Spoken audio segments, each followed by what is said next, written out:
കൂട്ടുകാരിയെ കാണാൻ എന്ന് പറഞ്ഞ് വീട്ടിൽ നിന്ന് ഇറങ്ങി. ആലുവയിൽ 12 വയസ്സുകാരിയെ കാണാതായി. വ്യാപക തെരച്ചിൽ. ആലുവ കരുമാലൂരിൽ 12 വയസ്സുകാരിയെ കാണാതായതായി പരാതി. കരുമാലൂർ സ്വദേശിയായ ശ്രീജേഷിന്റെ മകൾ ശ്രീഭദ്രയെയാണ് ഇന്നലെ രാത്രി മുതൽ കാണാതായത്.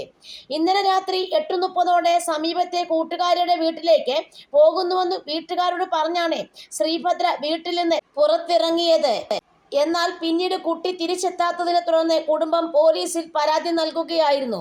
സംഭവത്തിൽ ആലുവ വെസ്റ്റ് പോലീസ് അന്വേഷണം ആരംഭിച്ചിട്ടുണ്ട്. പ്രദേശത്തും സമീപ പ്രദേശങ്ങളിലുമായി പോലീസ് പരിശോധനയും തെരച്ചിലും തുടരുകയാണ്.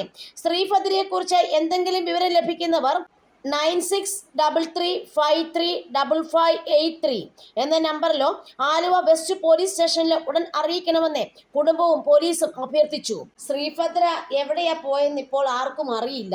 ശ്രീഭദ്രയെ പോലുള്ള പെൺകുട്ടികളെ ഒരിക്കലും വീട് വിട്ട് ഇറങ്ങരുത്. നിങ്ങൾ ഈ രാത്രി 8:30 ഇറങ്ങിപ്പോകുമ്പോൾ തീർച്ചയായിട്ടും വീട്ടുകാരങ്ങ് വിടുകയാണോ? അല്ലെങ്കിൽ വീട്ടിലുള്ള ആരെയും കൂട്ടി നിങ്ങൾ പോകണ്ടേ? രാത്രി 8:30 കൂട്ടുകാരെ പോകുന്നു എന്ന് ഒരു കുട്ടി പറയുമ്പോൾ തീർച്ചയായിട്ടും അതിന് പിന്നിൽ എന്തോ രഹസ്യം ഒളിഞ്ഞിരിപ്പുണ്ടെന്ന് പേരൻസ് മനസ്സിലാക്കണമായിരുന്നു.